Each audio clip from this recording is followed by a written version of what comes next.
하나님 영광 받으신 줄 믿습니다. 할렐루야. 우리가 잊혀져가는 것들, 반복은 되게 중요해요. 한번 듣고 나면 기억에 오래 남아있지 않기 때문에 반복을 끊임없이 해야 우리가 마음속 깊이 입만 탁 열면 해답이 가능한 거거든요. 우리가 가장 그리스도인들이 많이 쓰는 단어 중에 하나가 할렐루야, 아멘 그잖아요. 그렇죠? 할렐루야 뜻을 정확하게 아시는 분 있으세요? 네, 몇 분이 안 되시는데 왜 우리가 할렐루야라는 단어를 우리가 깊이 입만 열면 잘 알아야 되는지. 할렐루야라는 단어는 세 단어가 합성된 거예요. 할렐, 찬양하라. 루, 너의, 당신의. 야, 하나님을. 할렐루야 하면 여러분들이 왜 아멘 이렇게 하답을 해야 하는가 하면, 내 하나님, 내가 사랑하는 하나님 찬양 좀 해주소 하면 여러분 아멘 안 해도 돼. 그렇잖아요.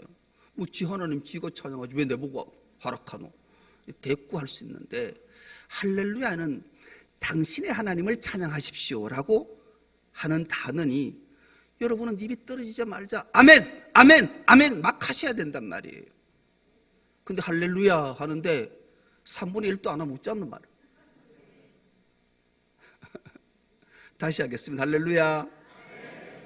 그렇습니다. 할렐루야는 당신의 너의 하나님 찬양하십시오라는 말이니까 우린 떨어지지 말자 아멘을 크게 하셔야 돼요. 그래야 하나님의 은혜가 임하는 줄 믿습니다.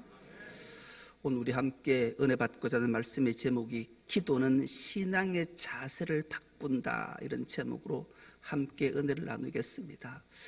양명수 야여대 교수가 욥이 말하다라는 책을 썼어요. 이 책은 20년 전에 쓴 책이에요. 그런데 김혜령 교수가 20년이 훌쩍 지난 오늘에 와서 이 책을 소환했어요. 소환한 이유가 있겠지요. 왜냐하면 이 책이 이 김혜령 교수에게 큰 울림이 있었고 20년 전에 한 말이 여전히 자신에게 하고 있는 말이기 때문이다, 이렇게 소개를 했기 때문이에요. 이 부제목은 까닭 없는 고난 속에서 하나님을 찾는 우리 시대의 모든 욥에게 라는 부제목과 함께 고난의 신비에 관해서 욥이 말하기 때문이다.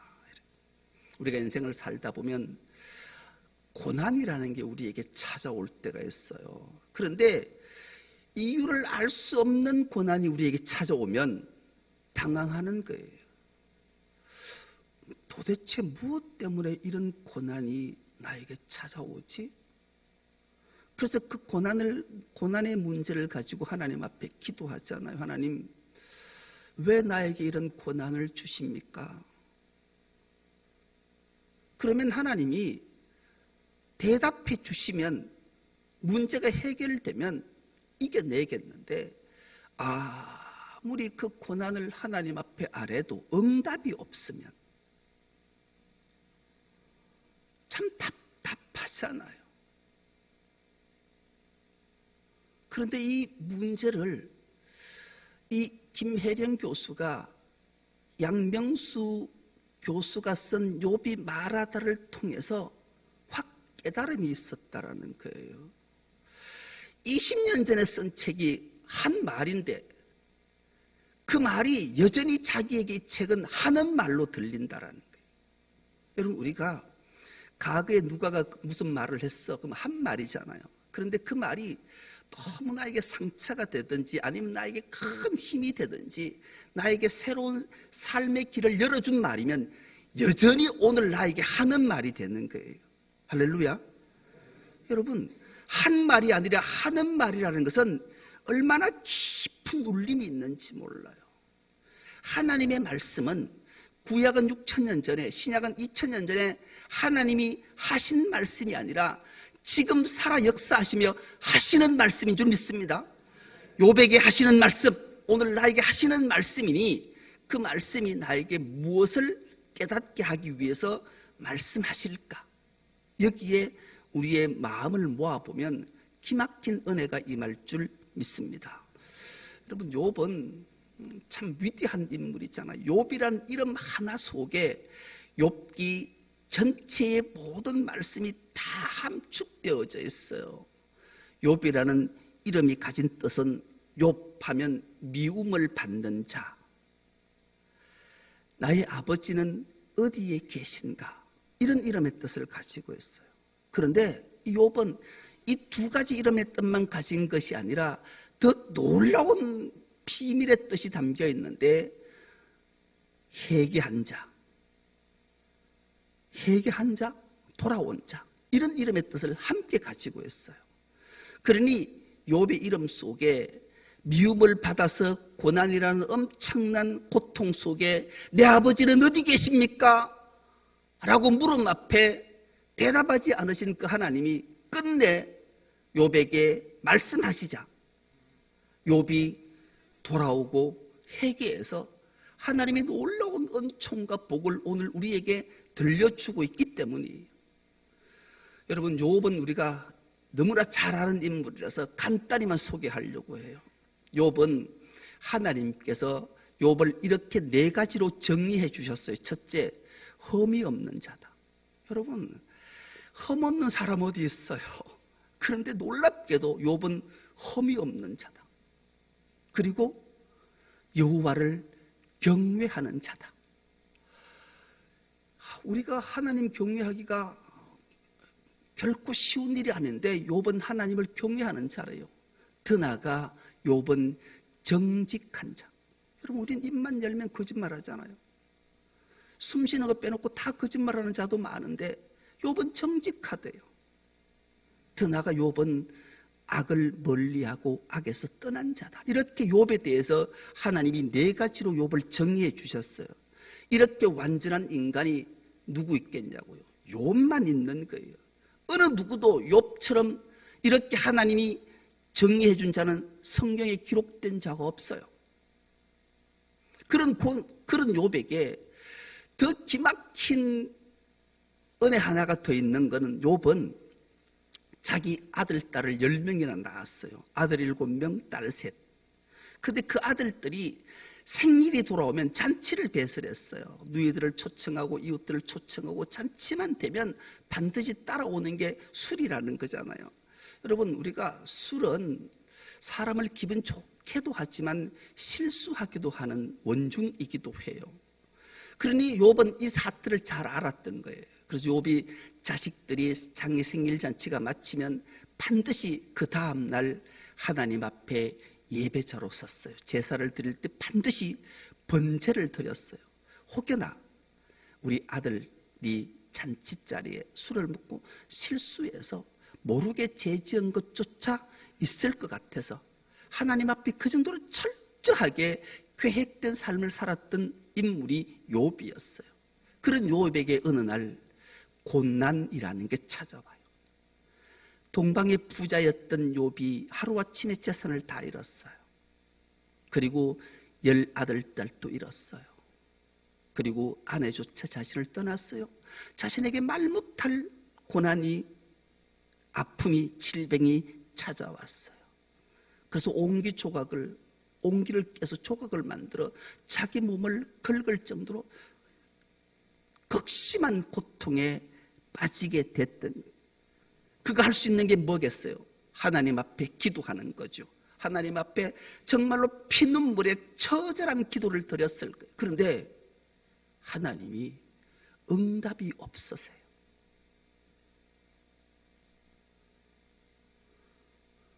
응답이 없다. 우리가 정말로 피눈물을 흘리면서 기도하는데 응답이 없다.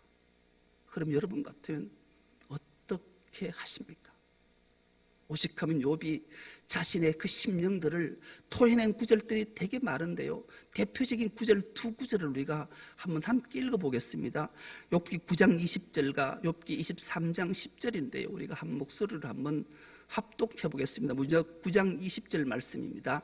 비록 내가 옳다고 하더라도 그분께서 내 입을 식혀서 나를 정죄하실 것이며 비록 내가 흠이 없다고 하더라도 그분께서 나를 틀렸다고 하실 것이다. 하나님은 내가 발 한 번 옮기는 것을 다 알고 계실 터이니 나를 시험해 보시면 내게 흠이 없다는 것을 아실 수 있으련만. 욥의 심령이 절절히 토해 나오는 거예요. 하나님은 나보고 너 흠이 없다, 정직하다, 나를 경외한다, 악에서 떠났다 그렇게 말씀해 놓으시놓고는 내 입을 이렇게 만들어 놓으셨고 나에게 이런 엄청난 죄악들을 토해내고 내 걸음 한 걸음을 주님이 옮기시는 것까지 다 아시면서 어떻게 내한테 이럴 수 있지요? 기막힌 하나님 앞에 자신의 형편처지를 토해내고 있는 거예요. 한마디로 말해서 삐져서 원망을 주님께 토해내는 거예요. 오늘 우리 입장으로 가지고 와보면 우리 교회에도 고난 속에 있는 자들이 몇 명이 보여요. 그런데 그 고난에 빠져있는 면면들을 살펴보면 하나같이 다른 이들보다 훨씬 하나님 앞에 충성하고 헌신하고 봉사한 자들이에요. 그렇다면 왜 하나님이 이런 고난을 욥에게 우리에게 주시는 걸까? 무엇이 도대체 잘못되었기에 이 말 못할 고난과 아픔 속에 처절하고 차절하고 절망하게 만드실까? 여러분, 하나님께는 이유가 있을 거잖아요. 그렇죠?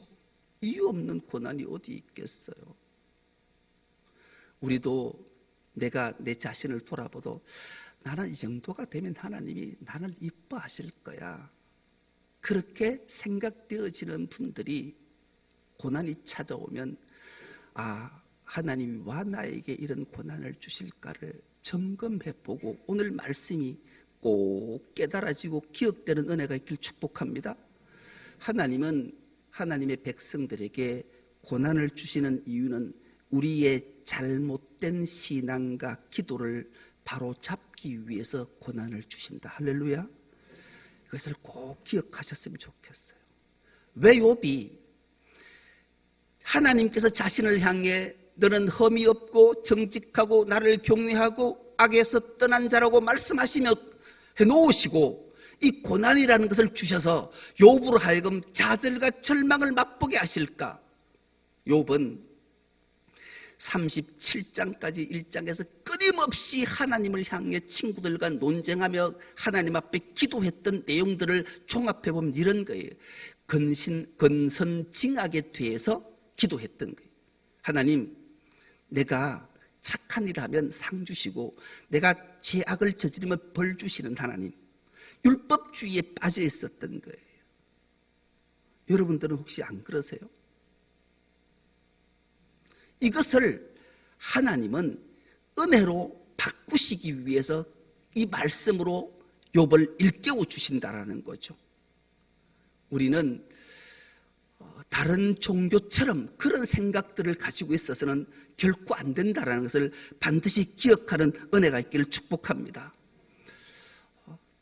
그래서 우리의 삶들을 한 번씩 찬찬히 되짚어 봤으면 좋겠어요. 그렇게 하나님을 향해 그렇게 부르짖어 기도하던 어느 날 드디어 하나님이 침묵을 깨시고 욥에게 말씀하시오. 그 말씀하시는 장이 바로 38장인데요. 38장 1절에서 3절을 하나님의 말씀을 우리가 한 목소리를 한번 합독해 보겠습니다. 시작. 그때에 주님께서 욥에게 폭풍이 몰아치는 가운데서 대답하셨다. 내가 누구에게 무지하고 헛된 말로 내 지혜를 의심하느냐? 이제 허리를 동이고 대장부답게 일어서서 묻는 말에 대답해 보아라. 여러분, 욥이 1장에서 37장까지 막 자신의 형편, 처지, 친구들과 자기가 신앙, 믿음에 대해서 막 논쟁하고 하나님 앞에 끊임없이 기도하고 매달렸는데 그렇게 답이 없으시던 하나님이 폭풍우 가운데 욥에게 찾아와서 말씀하세요. 야, 네가 뭔데 나에 대해서 판단하고 말하냐? 내가 어떤 자인지 정확하게 말해줄 테니까 닌 대장부답게 일어서서 허리를 딱 동이고 내 말 한번 들어봐라. 여러분, 욥이 얼마나 기대 반 막 얼마나 그랬을까요? 두려움 막 모든 게 엄습했을 것 같아요. 폭풍우 가운데 주님의 벼락 같은 음성이 들렸기 때문이죠. 그리고 책망하시면서 일어서라. 그리고 대장부답게 각오하고 허리에 띠를 띠고 서서 내 말 한번 들어봐라. 그렇게 말씀해 놓고는 뭐라고 말씀하시는가? 욥아, 내가 만든 저 창조물 대단하지 않냐? 야, 별들이 노래하는 소리 안 들리냐? 뭐 이런 말도 안 되는 얘기들을 오늘 본문 이전까지 38장, 39장, 40장, 41장 계속 그런 말씀하니 동식물 창조한 것, 하나님의 영광, 위대함 이런 것들만 계속 말씀하시는 거예요. 여러분, 우리는 흔히 이런 생각을 해보잖아요. 동문서답한다. 요즘 국회의원들 대정부 질문하는 거 보면 동문서답해요. 질문하는 건 이걸 말하는, 대답은 헛다는 거고 대답은 이걸 하는데 이딴 바로 각자 자기 말만 해요. 각자 자기 말. 그러니 뭐 서로 음성만 자꾸 높아져요. 참, 근데 하나님이 지금 욥에게 그렇게 말씀하시는 거예요. 그런데 놀라운 것은 욥이 그 하나님의 말씀을 듣고 깨달아요. 여러분, 놀랍지 않으세요? 왜 욥이 깨달았을까요? 그 비밀이 바로 기도였던 거예요. 그래서 기도는 우리 신앙의 자세를 바꾸는 거예요.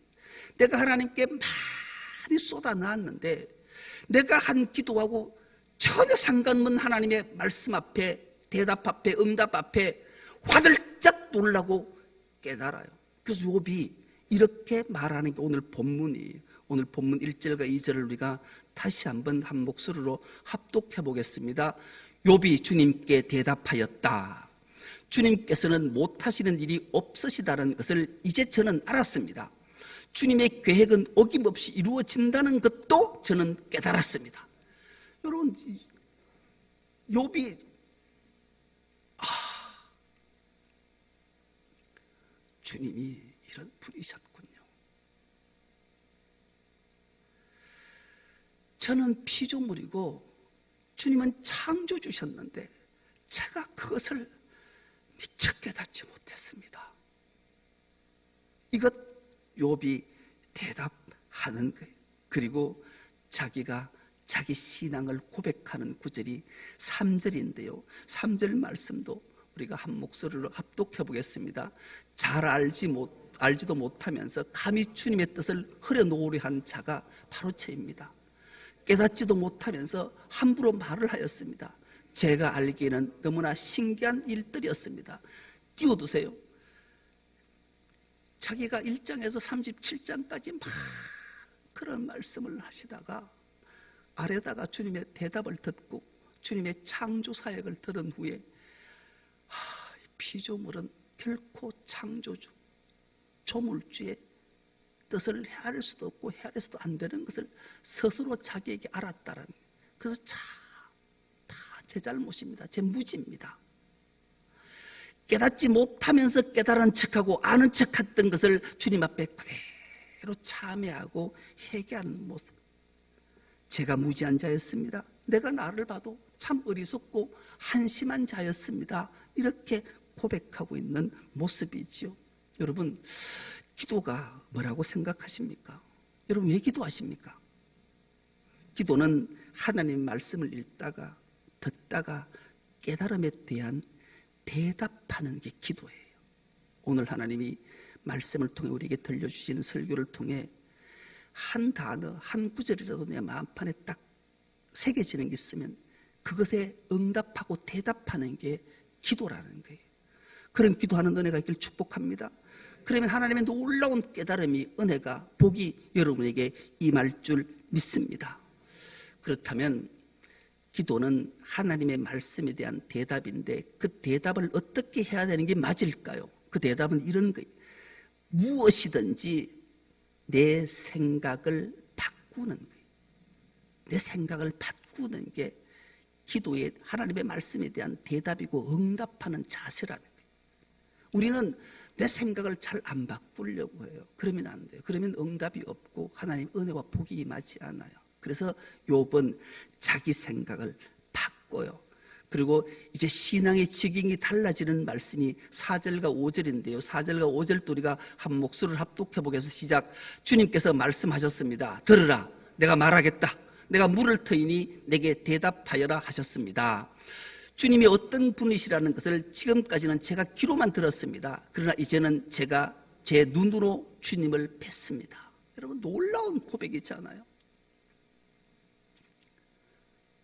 욥이 하나님에 대해서 어떤 분인지 몰랐는데 이제 하나님이 말씀하시고 하나님이 말씀하신 앞에 제가 깨닫고 보니 하나님은 제가 눈으로 뵙는 분, 귀로만 듣고 입으로만 알았고 그런 분이 아니라 제가 눈으로 주님을 배웠고 보니 이 감격은 이루 말할 수가 없습니다. 그래서 이제 제 삶을 믿음의 삶으로 신앙의 삶으로 바꾸겠습니다. 이 결론의 말씀이 6절 말씀입니다. 6절 말씀도 우리가 한 목소리를 합독해 보겠습니다. 그러므로 저는 제 주장을 거두어 드리고 티끌과 잿더미 위에 앉아서 회개합니다. 아멘.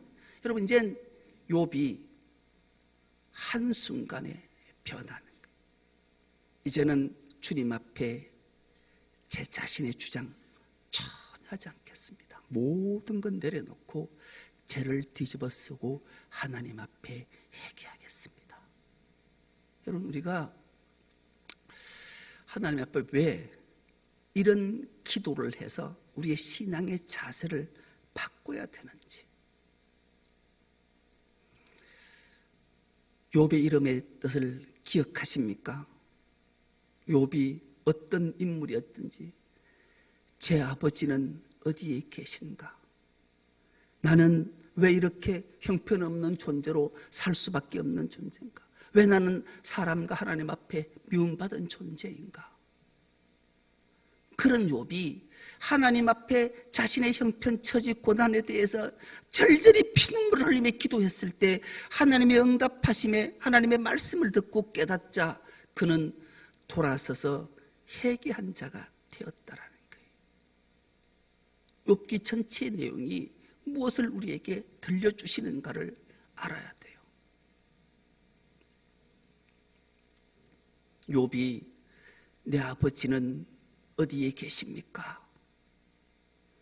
나보고 험이 없고 정직하고 여호와를 경외하고 악에서 떠났다 해놓고 내가 이 고난 가운데 모든 재산을 잃고 10아들딸을 다 잃어버리고 아내로부터도 버림받고 내 몸뚱아리는 저주받은 인생인데 내 아버지는 어디 계십니까? 이 기도 소리는 바로 예수님께서 십자가 위에서 엘리 엘리 라마 사박다니를 외쳤던 나의 하나님 나의 하나님 어찌하여 나를 버리셨나이까 의 기도와 똑같은 기도를 하고 있는 거예요.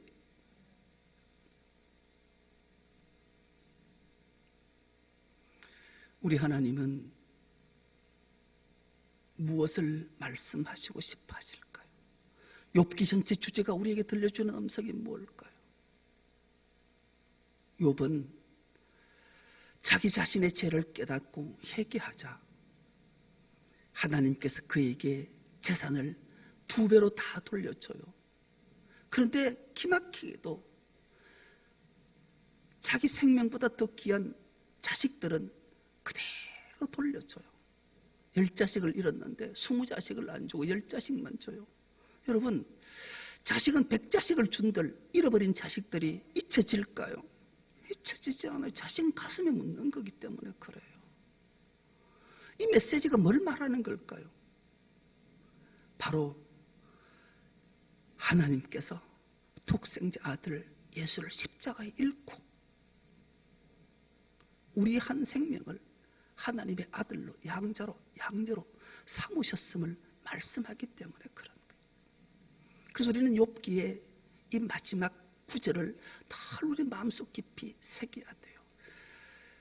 욥기는 우리의 고난을 통해 십자가를 깨닫게 하고 십자가의 아들 예수를 죽이시고 나를 구원하신 사건 앞에 우리가 이젠 우리 주장이 아니라 주님의 은혜를 기억하고 건전징악의 율법주의자가 아니라 하나님의 은혜에 십자가 사랑에 감격하며 날마다 그 말씀을 부여잡고 감격하며 살아야 될 이유가 바로 여기에 있는 줄 믿습니다. 우리는 천하보다 귀한 생명, 결국 하나님이 아들을 잃고 죽이시고 나를 살리시고 나를 택하셨다는 그 놀라운 망극하신 사랑 앞에 날마다 감격하며 주님 앞에 나서야 되는 줄 믿습니다.